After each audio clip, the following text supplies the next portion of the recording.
It was one of those evenings where everything seemed perfectly ordinary, at least for me. After an exhausting week, I was relieved that the weekend had finally arrived. I wanted to relax, enjoy a few drinks, and maybe have a bit of fun. Nothing serious. So I thought, why not invite someone over? A quick search on my phone, and I had everything arranged. I wasn't looking for anything deep, just some temporary companionship for the night. It was a service I had used before. Strictly business, nothing personal.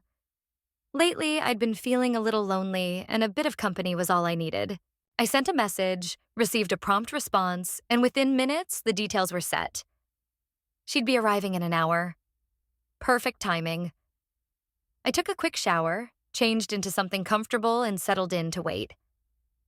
As I poured myself a drink, I felt a surge of anticipation. It was going to be a simple, straightforward night. Or so I believed.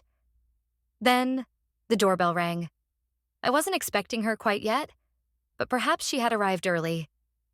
Glancing at the clock, I saw that she was right on time. I moved to the door, prepared to greet her with a smile, but as it swung open, I froze. Standing before me wasn't the woman I had been messaging.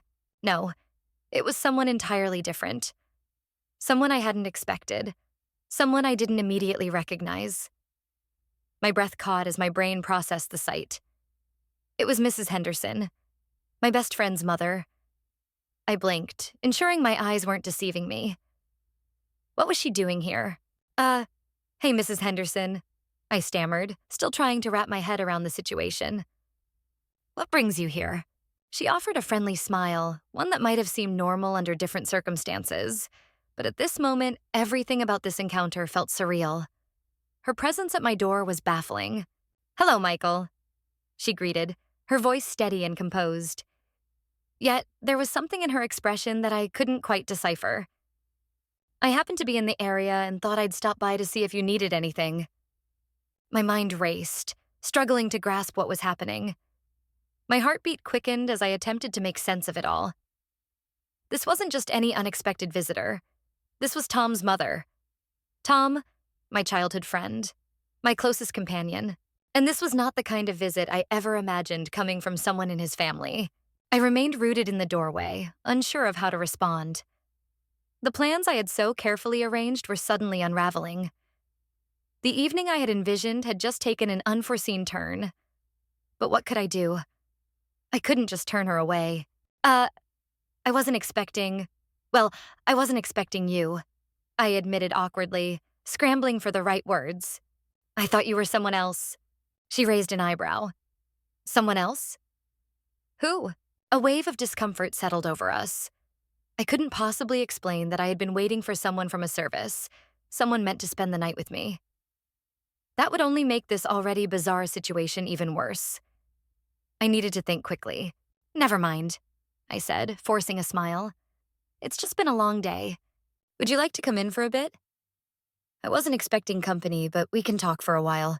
Mrs. Henderson studied me for a moment, her expression unreadable. Then, with a slight nod, she stepped past me into the apartment, showing no hesitation. Thank you, Michael. It's nice to see you again, she said warmly, her tone polite yet carrying a certain familiarity that was oddly comforting. I closed the door behind her, still feeling dazed, unsure of what to do next. As she walked into the living room, I couldn't shake the feeling that the entire night had just shifted in an unexpected direction. I gestured toward the couch, trying to keep my composure despite how thrown off I felt. My heart pounded in my chest, but I refused to let it show. Not yet, anyway. Would you like something to drink? I asked, attempting to maintain some semblance of normalcy. I could make coffee. Or I have some wine if you'd prefer. Mrs. Henderson gently shook her head as she settled onto the couch. No, thank you. I won't be staying long. I just wanted to check in on you. It's been a while since we last talked, hasn't it? I nodded, still grappling with the surreal nature of the moment. This was not how I had planned for my night to go, but here she was, sitting in my living room, casually chatting as if nothing unusual had just occurred. For several minutes, we exchanged small talk. I tried to focus on the conversation, but my mind kept drifting back to the fact that I had been expecting someone entirely different. The thought nagged at me, but I couldn't bring it up. It was too awkward, too bizarre. The tension in the room was thick, though unspoken. Then, something unexpected happened. Mrs. Henderson leaned forward slightly, her eyes meeting mine with an intensity that caught me off guard. The casual tone in her voice shifted, becoming more serious. "You know, Michael," she began softly, "there's something I've been meaning to ask you." My brow furrowed, curiosity mixing with unease. "What is it?" I asked, cautious of where this might be going. She hesitated, her voice lowering slightly. "I know you and Tom have always been close, but sometimes friendships can get complicated. Have you ever felt like you were in over your head?" I blinked, taken aback by the sudden shift in our conversation. "What do you mean?" I asked, genuinely puzzled. Mrs. Henderson gave a faint smile, something knowing in her gaze. "I just have this feeling that you're not being entirely honest with me, Michael. You're keeping something from me." A chill ran down my spine. This was not the conversation I had expected. I had anticipated having this discussion tonight. The one that had begun with casual chatter, but had unexpectedly taken a serious turn. Mrs. Henderson's words lingered in the atmosphere like a quiet warning, and I could sense the tension mounting between us, even though we were merely sitting on the couch, sipping our drinks. I wasn't sure how to answer her question. What exactly did she mean by keeping something hidden? Before I had the chance to process it, she continued speaking, her tone now heavier, making my chest feel tight. "Michael," she said, her voice low and deliberate. "I'm not here to pass judgment. I need you to grasp something. Whatever we discuss here tonight, it stays between us, all right?" Her gaze met mine, unwavering, and without thinking, I nodded.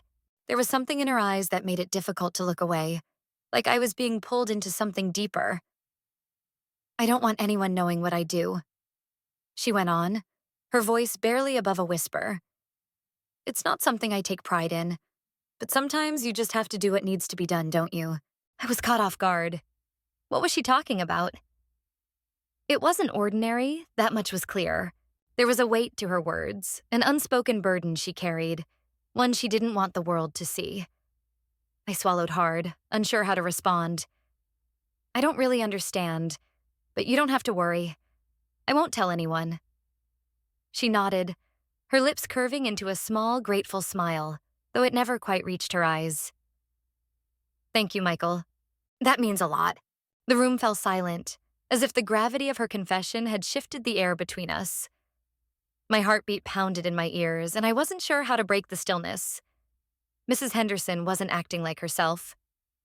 There was a fragility in her now, something I hadn't noticed before. She wasn't just Tom's mother anymore. She was a person with her own struggles, her own story. After a long pause, she leaned back into the couch, her expression softening slightly. "I suppose I just needed to say it out loud," she murmured. "I don't talk to anyone about this, not even Tom. He has no idea what I've done." Her voice was so quiet, yet I could feel the weight of her words pressing on my chest. I didn't know how to react. Part of me wanted to ask for more, to understand, but another part knew that this was her truth to tell, not mine to demand. So instead, I just sat there in silence, uncertain of what to say next. The awkwardness between us had faded somewhat, replaced by something else. An unspoken understanding. "Have you ever felt trapped in a situation you couldn't escape from?" she asked, her voice barely above a whisper. I hesitated, unsure of what she meant. "I'm not sure," I admitted. She looked at me with a faint, almost sorrowful smile. "I don't think you do, but you will, eventually. It's unavoidable." I wanted to ask her more, to grasp what she was really saying, but the words never came. Instead, I found myself caught in her gaze again, the weight of our exchange lingering in the air. After what felt like an eternity, she changed the subject. "Tell me something, Michael. How have you been? We don't talk much, but I can't help wondering how you're doing." I hesitated. It felt strange to have this kind of conversation with her, but the way she looked at me, her eyes soft with genuine curiosity, made me want to open up, even though I wasn't sure why. "It's been a little strange," I admitted, trying to sound casual. "I've just been dealing with some things, I guess. Nothing serious, just life." I shrugged, not wanting to get into details. She nodded, her expression thoughtful. Life has a way of throwing unexpected challenges at us, doesn't it? You can't always control what happens. Sometimes you just have to adapt. For some reason, her words struck deeper than I expected. Maybe it was the way she said them, like she was speaking from experience. For a while, we simply sat there, talking with an ease that felt oddly natural despite the unusual circumstances. There was something calming about being around Mrs. Henderson, something that made all the earlier tension and confusion momentarily fade away. We talked about everything and nothing. The little things that made life interesting, the mysteries of the world, the things we liked. The longer we spoke, the more I realized how much we had in common. I was seeing a side of her I had never noticed before, not as Tom's mother, but as an individual, someone with dreams, fears, and a past unknown to most. I wasn't sure how much time had passed, but by the time I glanced at the clock, it was already late. Even so, I didn't want the night to end. Not yet.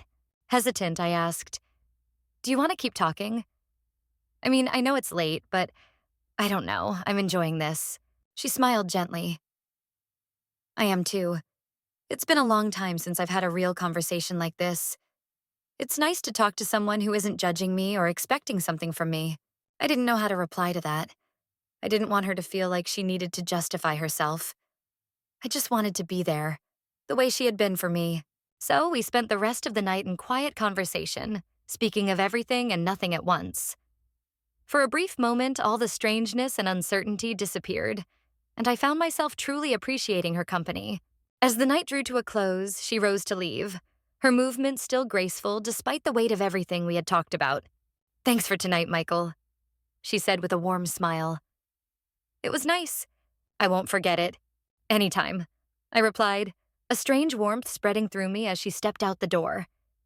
Even after she was gone, I couldn't shake the feeling that something between us had shifted. I wasn't entirely sure what it was, but I knew I wouldn't be able to sleep that night. My mind kept circling back, replaying everything that had happened with Mrs. Henderson. I kept replaying the same thoughts in my head. How had this even happened? Why did I feel such an unusual pull toward her? And what had made her choose to confide in me like that? It wasn't just about the conversation itself, nor was it merely the fact that she had revealed something so personal, so deeply private. It was the way she had looked at me. The way her eyes seemed to pierce right through me. The connection between us felt undeniable, even though I couldn't fully understand it. I lay in bed, shifting restlessly, the silence of the house making my confusion even louder.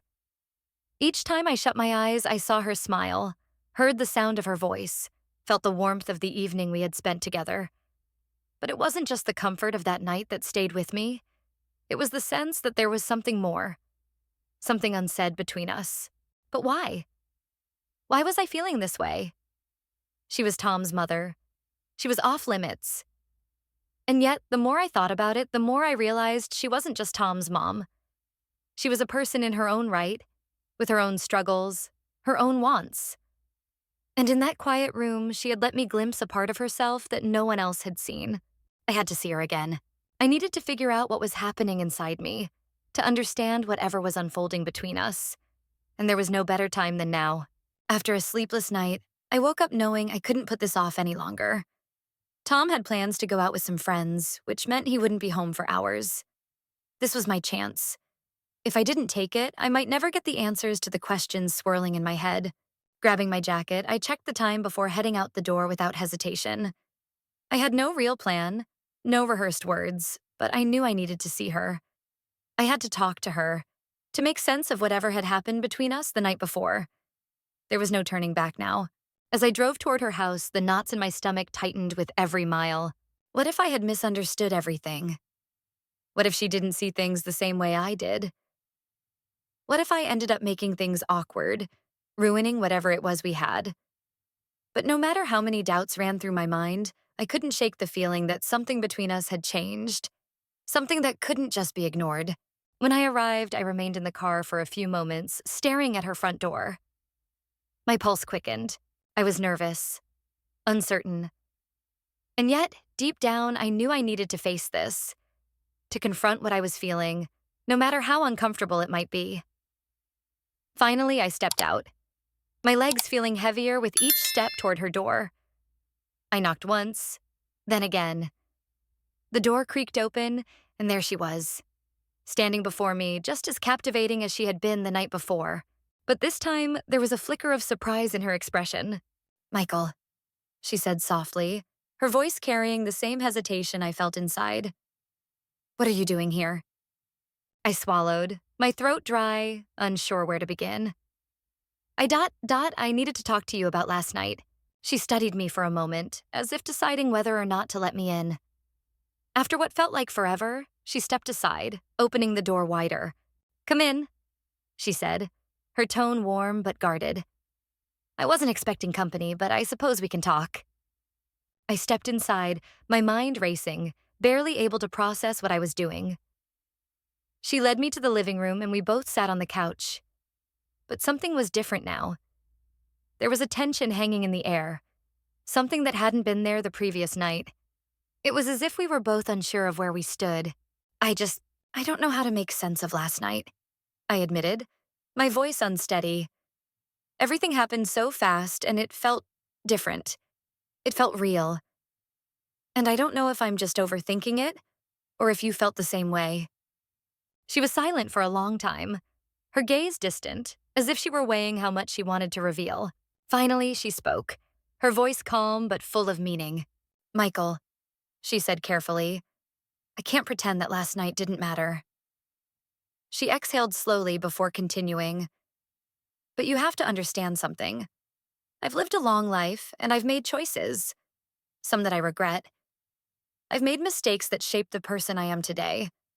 And I don't want to pull anyone into that." I leaned forward slightly, my heart pounding. "But I'm not like everyone else. I don't want to judge you, Mrs. Henderson. I just want to understand you. Last night, it felt like we connected. It felt like you were letting me in, sharing something real." Her eyes softened as she looked at me. "It's not that simple, Michael," she murmured. "I've been through things you wouldn't understand. Things I'm not proud of. And I don't want anyone to get the wrong idea, to think I'm looking for something more because I'm not. But when we talked last night, it felt different. For the first time in a long while, I felt like I could breathe. I could sense her vulnerability now, clearer than ever. This wasn't just about her past or the decisions she had made. It was about the walls she had built around herself, the barriers she had let me glimpse beyond, even if only briefly. "I don't want to make things more complicated than they already are," she went on, her voice barely above a whisper. "But the truth is, I don't know how to move forward either." I could feel the weight of the silence that followed, the uncertainty, the fear, but there was something else too. An opening, a small fracture in the walls she had put up. "Maybe we don't need to have all the answers right now," I said, my voice steadier than I expected despite the storm of emotions inside me. "Maybe we just take it one step at a time." She nodded slowly, her gaze never leaving mine. One step at a time, and for that moment, everything felt right. There was no pressure, no need to define what this was. We were just two people who had shared something raw, something true. And for now, that was enough. Soft sunlight filtered through the curtains, casting a warm glow across the room. I awoke gradually, feeling momentarily disoriented as I tried to piece together the events of the previous night. The warmth of the bed was soothing, yet there was an unshakable tension lingering beneath the surface. As I rolled over, I caught sight of her lying beside me, her features softened in sleep, her hair slightly messy. For a brief moment, the whole thing felt unreal, like everything had changed overnight. I couldn't help but smile, though uncertainty still loomed over me, clouding my thoughts about what had happened between us. But as the memories came rushing back, a tightness formed in my stomach. This wasn't just a fleeting moment, at least not to me. It had meant something. But did she feel the same way? Careful not to wake her, I slowly sat up, running a hand through my hair. I could hardly believe the situation I had found myself in. How had we gone from that deep conversation, that undeniable connection, to this? More than anything, I needed to know what was going through her mind. What was she thinking? What did she feel? She stirred beside me, her eyes fluttering open. For a moment, we simply gazed at each other, neither of us speaking. It was as if time had frozen, and in that stillness, we both seemed to acknowledge that something between us had changed forever. She sat up as well, her expression impossible to read. "Michael," she murmured, her voice thick with emotion. "Last night, I don't even know how to explain it, but I've never felt so understood. And I don't want you to think it was just some kind of mistake." I swallowed hard, a mixture of hope and anxiety rising inside me. "I don't believe it was a mistake," I answered, keeping my voice steady. "But I need to know what happens next. Where do we go from here? I don't want things to become uncomfortable between us." She lowered her gaze, her fingers toying with the edge of the blanket. "I'm scared, Michael," she admitted, her voice barely above a whisper. "I've been through so much in my life, and I built walls to protect myself. I never wanted to feel vulnerable again.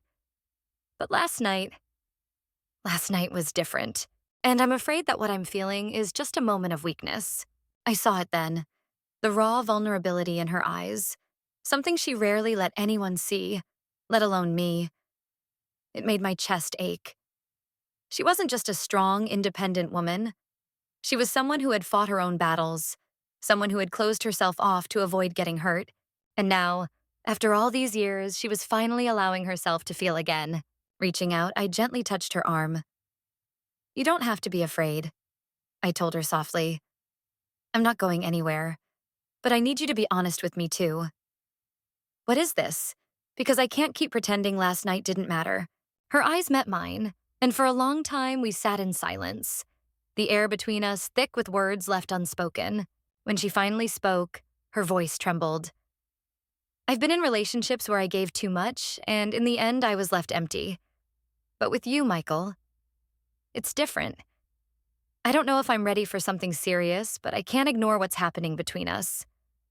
And I need you to know that." I nodded slowly, my pulse pounding in my ears. "I understand.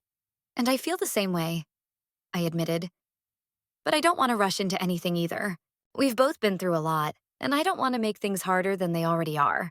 A small, bittersweet smile played on her lips. "I don't want to complicate things either, Michael. But I also can't pretend I don't feel something for you. I just, I don't know how to handle it." The air was thick with tension, but beneath it was something else. Clarity. We had stepped into new territory, something neither of us had anticipated, but we couldn't ignore the undeniable pull between us. Taking a deep breath, I reached for her hand. "We'll figure it out," I said, my tone both firm and reassuring. "One step at a time." She squeezed my fingers, holding my gaze. "One step at a time," she echoed softly. For a while, we simply sat there, our hands intertwined as if the outside world no longer existed. There were no more words to say. We both understood that things could never go back to the way they were before. The door had been opened, and there was no closing it again. Yet, there was something reassuring in the unknown. We didn't have all the answers. We didn't know where this would lead. But for the first time in a long while, neither of us felt alone. And that was enough. She slowly rose from the bed, reaching for her robe, her movements unhurried and deliberate. "I think we both need some time to process everything," she said quietly. "But I don't want you to think this was a mistake. It wasn't. I just need to figure out what it means." I nodded, understanding her need for space. "I get it. We don't have to figure everything out right away." She paused at the door, glancing back at me with a small, almost hesitant smile. "Thank you for being patient with me." I returned the smile, though my heart was still racing. "I'm not going anywhere, and I won't push you. We'll figure this out together." She nodded before stepping out, leaving me alone with my thoughts. But as I sat there, I realized that maybe this wasn't the end. It was the beginning of something new, something worth waiting for. And for the first time in a long time, I felt hopeful about what lay ahead. The days that followed felt like they existed in a strange limbo, each moment stretching out as though time itself had slowed. Every second spent with her felt significant, as if we were both carefully navigating the fragile connection we had discovered. There was an unspoken understanding between us. We were stepping into unfamiliar waters, unsure of what it all meant. But the more time I spent with her, the more certain I became. I didn't want to turn away from this. I couldn't ignore how I felt every time we were together.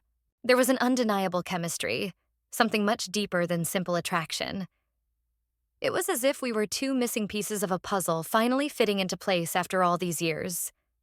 But even though everything about this felt right, I knew we had to be careful. We both carried baggage from our pasts, and rushing into anything wouldn't do us any good. So I chose to give her the time and space she needed, even though waiting was difficult.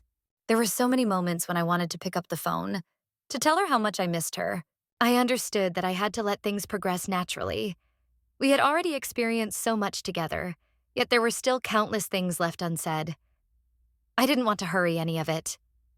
One afternoon, I found myself strolling down the street, my mind consumed with thoughts of her. It had been a few days since our last conversation, and although I respected her need for space, I couldn't shake the heaviness of the silence between us. I needed to know if she still thought about me, if she shared the same feelings I did. I had been reluctant to visit her again, uncertain if it was too soon, but today, something within me urged me to move forward. My heart pounded as I made my way to her home, each step drawing me closer to an uncertain outcome. I had no idea what I would say, but I knew I couldn't keep waiting. When I reached her door, I hesitated for a brief moment. Should I knock, or should I wait for her to reach out first? The doubt gnawed at me, but I took a deep breath and tapped on the door. A few seconds later, it opened, and there she was, standing before me. Her expression softened the moment her eyes met mine, and I couldn't help but smile. There was something reassuring about her presence, something that made everything feel right again. "Michael?" she said, her voice laced with both surprise and warmth. "What are you doing here?" "I couldn't stop thinking about you," I confessed, my voice steady but filled with emotion. "I just needed to see you. I didn't want to let time pass without understanding where we stand." She stepped aside, motioning for me to enter. "I'm glad you're here. I've been thinking about you too," she admitted softly. I stepped inside, the air between us charged with all the words left unspoken. There was a tension, but it wasn't uncomfortable. It felt more like anticipation, as if we were both waiting for the right moment to finally express what had been building between us. We sat together on the couch, the space between us seeming to shrink with every passing second. There was no urgency, no pressure, just a quiet acknowledgement of the bond that had grown between us. She took a breath, her voice slightly unsteady as she spoke. "I've been thinking," she began, "and I know we're both afraid. But I don't want to ignore this. I don't want fear to keep me from something that feels real." I reached for her hand, my fingers gently intertwining with hers. "I feel the same way," I admitted. "But I also know we don't have to rush. We can take our time, figure things out as they come. There's no need to hurry." Her expression softened, a small smile forming as she met my gaze. "You're right. We don't need to move too fast, but I also don't want to keep pretending I don't feel this way. I've never experienced anything like this before, and I don't want to push it aside." I squeezed her hand gently, my chest tightening with emotion. "Neither do I. We might not have all the answers yet, but there's one thing I know for sure. I care about you, and I want to see where this leads." A silence followed, but it wasn't uncomfortable. It was filled with mutual understanding, heavy with the weight of all we had already shared. For the first time, it felt like we were truly on the same page. We didn't need to have it all figured out. What mattered was our honesty with each other. "We've both been through a lot," she murmured, "and maybe that's why this feels so intense, but I don't want to run from it anymore." I leaned in slightly, my voice gentle. "Neither do I. Let's just take it one step at a time." She nodded, her eyes searching mine as if looking for reassurance. I could see the vulnerability there, but beneath it was a quiet strength, a resolve that hadn't been there before.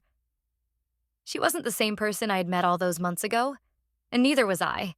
"I think that's all we can do," she whispered, "one step at a time." We sat there a moment longer, our hands still entwined, absorbing the weight of our words. There were no grand declarations, no promises of forever, just the simple understanding that something real had begun between us, and we were both willing to see where it might lead. As I left her home that afternoon, a deep sense of peace settled over me. I didn't have all the answers, but I knew that whatever came next, I wouldn't be facing it alone. And for the first time in a long while, that was enough.